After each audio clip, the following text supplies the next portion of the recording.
always get lost. It's going to get lost in the shuffle. They'll see it one time. You only do it once or twice a week. By the next week, when you do it again, they're going to forget. And you have not. So you have to, again, you're branding yourself, you're branding the company. You have to kind of build the momentum and speed, love speed. So go ahead in the beginning, get over the hump. Just get over it and go ahead and do it. I know the hardest is probably when you're first starting to get out there on Facebook, but once you do it, it's a breeze. You're good. So anyway, so do that. Some things you can do is you want to get engagement in your Facebook posts.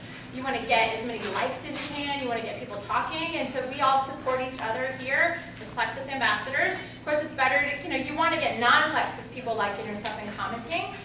But just by having other Plexus people, it helps move it up in the feeds and more people see it. So as to help each other out, if you don't have time to comment on a fellow Plexus ambassador's post, at least like it, because it really does help. That's kind of the Facebook 101, but use it. I can say that personally, my whole business has really been built from social media. I mean, now I have more confidence and more, when I'm out in public, I'm more apt to really bring it up, and I've kind of become Plexus, and so there I have. But especially at first, Facebook was, and I think most successful, you talk to these diamonds, and that's really how most of their business and that was built. And what's great about it is you can do it from anywhere. You can do it at a baseball game, a soccer game, whatever, and it's an icebreaker because you put it out there, you do something that really catches someone's attention, then they personal message you, and then then you have a prospect. So let's talk about when someone does message you and they say, "Tell me more about what you have. I'm interested." Now what do you do, right? So now what do you do? The most important thing that you're going to do is understand follow-up, how to be great at follow-up. So initially, you want to first get as much information about your person as possible. Again, remember, you're the health coach. You find out what their health goals are, and you always ask them about, leading the business opportunity too. Ask about health. Are you interested in the income potential? A lot of times they're like, yeah, sure, send me the information. All right. Now, I'm going to share my system for follow-up that I use, that I got from a training manual somewhere. It's a box. And I know that's kind of antiquated, and I'm sure there's lots more sophisticated ways to do it, but I'll share with you how I do it, and you can adapt it for whatever your level is for using technology. So I have my little box here for 5x7 cards, and the box has got tabs 1 through 31. Okay, 1 through 31, representing every day of the month, a week, a day of the month. And in the back of the card box is my active customers, non-active customers, and the ambassadors that are on my team. Everybody has a card. So what happens is, let's see, let me grab a good one. Okay, here's Hillary Smith. Okay, so she's all right, you'll see also the front of my box, I have the ones. These are all the people that I feel like in the first 30 days I'm working with. So for 30 days, I don't put them in the numbers, I have them on my cards, and they're at the front of my box, because in the first 30 days, when someone is interested in what you have, is kind of the key. You want to get them engaged and get them as a customer ambassador over the first 30 days. So here we go. So here's Hillary. I met her on 3/13. She helped me at Town Bank. So I'm talking to Hillary. She helped me with my bank account. We start talking. She's a working mom. She has a 10-month-old. She hates being away from her baby. Oh my gosh, Hillary, I got to tell you about this. So I'm talking to Hillary. So I have her name on here. I have she works at Town Bank. I got her card. I got her business card. So I have her phone number. I have her email address. And then at that day when I got home, after I talked to her at the bank, I immediately sent her Jen Hawkins' Diamond documentary, because Jennifer Hawkins is our upline, and she was a working mom who wanted to stay home with her babies, who now has the financial freedom to do that. So I knew that was really going to resonate with Hillary. So that day, and I put it on my little card that I sent her that, and then the next day, I sent her, and she didn't respond, and that's okay. But the next day, I have on my card that I sent her what I call my curious email. It's something like, "It was great to meet you, Hillary. This is, if you're curious about what Plexus is," and it gives the kind of the history. It's an email that's on the plexuspowertools.com. Make sure you join that. You'll find everything you need. So Hillary's in my box right here, okay? So these are all the people that I'm working with. So I have her, and I keep really great great information about everything Hillary has to tell me about her 10-month-old, blah, blah, blah. So then I have my numbers back here. So today's the 15th, so I'm going to go to the 15th, and I pull out all my cards that I have on the 15th. Okay. So these are all my people for my, and I spend about 2 to 3 hours a night. That's my business hours, that's what I've set for myself. So I put my kids to bed at 9 and I work at 12. So between that 9 and 12, I pull out my cards for the 15th, and I have, let's see, let me pick a good one. It's got a lot of good information on it. All right, so here's Molly Garrison, okay? The first time she ever said anything was on November the 7th. She commented on my thyroid post. On 11, the next day, I sent her a personal Facebook message about it. I personal messaged her, something like, I noticed you commented on my thyroid post. Is this something that you're interested in? I have a lot of testimonies I'd like to share. On the 20th of November, I asked her a video, and I offered her a 7-day trial. And then and I didn't hear from her. So I can tell from my card that I've sent her now 3 things in November in the first 30 days. Molly didn't respond. That's okay. She's still in my box. So then in January, I sent her another Facebook message. And then February, I think I sent her, I only had her Facebook at this time, so I don't have her information. This is just an example. Okay, but she's still in my box. So tonight, I'm just keeping with my system. I'm going to figure out something to send to her. And maybe maybe I'll send her another video. I don't know. You kind of play around with how people communicate and trying to get a response. And maybe I need to be more engaging and ask her a question. Maybe I need to say, do you have thyroid issues? So I use my card to figure out how I can really get people engaged and responding to me. Okay, so that's everything you do on the 15th. And here's a good card. Kristen Dawn, she started asking me about Plexus in July, and the last time we communicated was in January. Does that sound like a long time to keep following up with people?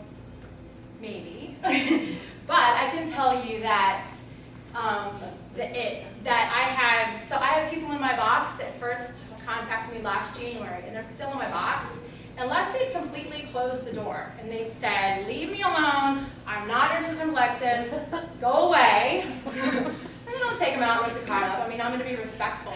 But most of the time people don't do that. Usually it's not for me right now, or, I appreciate your follow-up, let me think about it, or whatever, and that's fine. As long as the door's open, they're going to stay in my box, and we're going to keep following up.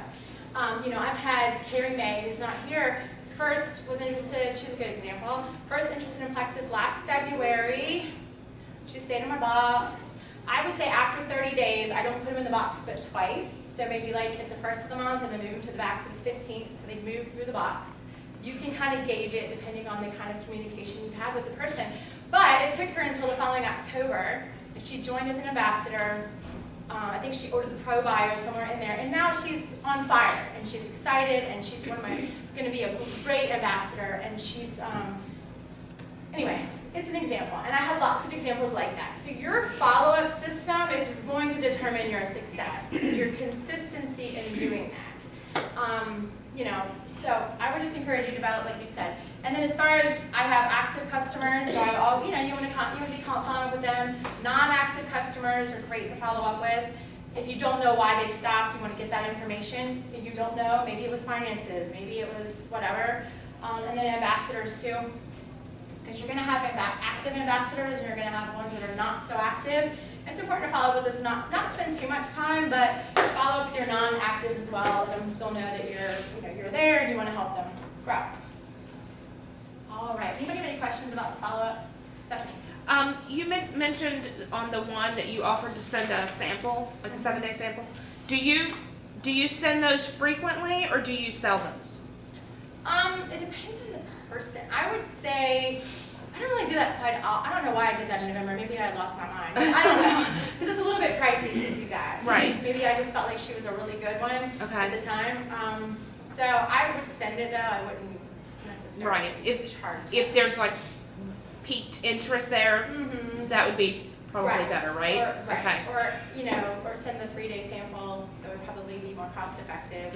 Or even the 1 day. You have to make sure you communicate what to expect.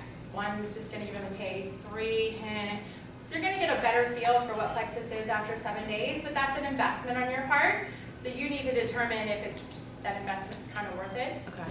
Yeah, anybody else have any? Yeah, so after the first 30 days, when you Mhm. put them in under one, for example, do you Mhm. keep them in one and only follow up once a month, or do you move them from one and then like? To like pull them 15, out? Okay. yeah. Yeah, and so, you know, as you keep doing this, your cards, you just kind of space them out. So maybe you have between 5 and 6 to follow up with a day. That's kind of how I figured it out in my box. Yeah. So it's, you know, it's very tangible. And so what happens is this is what I do. I don't know. I have this book with me that goes in my purse. I carry it around at all times. So that means if I'm out and about and I meet somebody, and I need to make a card for them, I can't have my box with me. So I just jot it down in my pink book, okay? And then that night during my business hours, which are 9 to 12, I'll pull out my card box, make a card for them, and hopefully I've gotten good information in here so I don't forget. You know, busy people, busy moms it's so easy to forget. So this goes everywhere. Oh, goodness.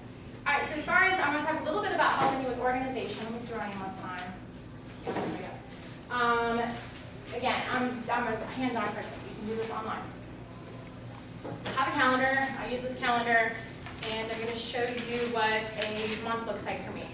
Okay? This is what my month looks like. This is all just customers. This isn't appointments. This is all part of the follow-up system. So what happens is when I get an order, okay, that new customer is going to go over here, okay, this is their name, and then I put whatever day they ordered on. So I write their name here, and then I write welcome, because I need to immediately welcome them. Now, I think that that needs to happen within 24 hours. I didn't say this either, as far as follow-up, should be within 24 hours. I think anytime you go over 24 hours, when someone asks you, you've communicated to them that it's just not that important. And if it's not important to you, then it's not important to them, okay? So the quicker you can get to somebody after they've inquired, the better. And I get everybody works, but just everybody should have some time within 24 hours to make the contact. Okay, so you write down, you know, Angel ordered, I've sent her a welcome, so I check. I use checks over here because I always send welcome physical packages in the mail to my people, which means a thank you note, thank you for your order, thank you for your business, and a catalog. And then also like an optimal results type sheet, so they have it tangibly, and they're going to have another email. So you send the package, and once I've done that, I put a check. So I know that I've done those two things initially. I can figure that they're probably going to get their products within 3 to 4 days. So on the day that I kind of figure that it's going to come from Arizona, I'll write that down, and that's the day I want to send them their optimal results, tell them how to take the product. Okay? And then what I'll do is I'll count a couple more days. And on that next day, I might want to send them information about water. It's really important to drink the water. So following up with the water. And then maybe 2 or 3 days later, tell them about the Candida thing and the spit test. And so you're within the first 30 days with your new customers, you're kind of educating them on the products, you're engaging them, they look forward to, again, you're their health coach, so you want to be doing those things. When I first started, I had a lot more time to do things than I do now. And I think this helped. I would also send recipes, healthy recipes. I'd go to like sparkpeople.com and figure out ways, you know, like exercise tips. So you can be really creative on how to service your customers.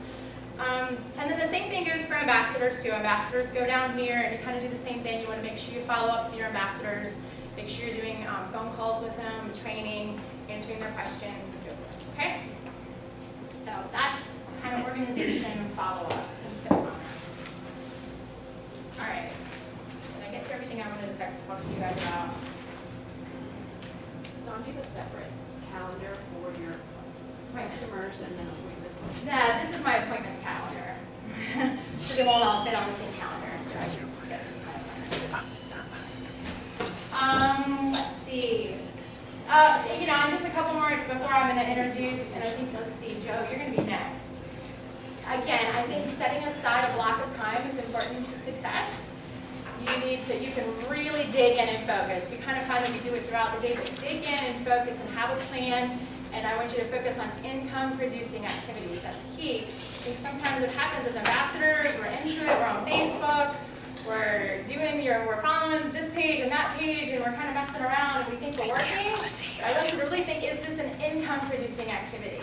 And if it's not, put it aside and focus on people. Income-producing activities are connecting with people, building relationships, and getting the information to people so then you gain your customers and ambassadors. Be professional at all times. We want to really create a vibe, I guess, for our team. And so Plexus people are professional, and we're here to help you. And so again, just really think about it. If you're here, I have a pretty good feeling you want to work it like a business. It's not a hobby. So that's what we believe in. So yeah, very good. So that's all I'm going to talk about for marketing and kind of promotional, and we can get into it more, you know, afterwards if you have questions specifically for me. But now I want to introduce Joanna, who is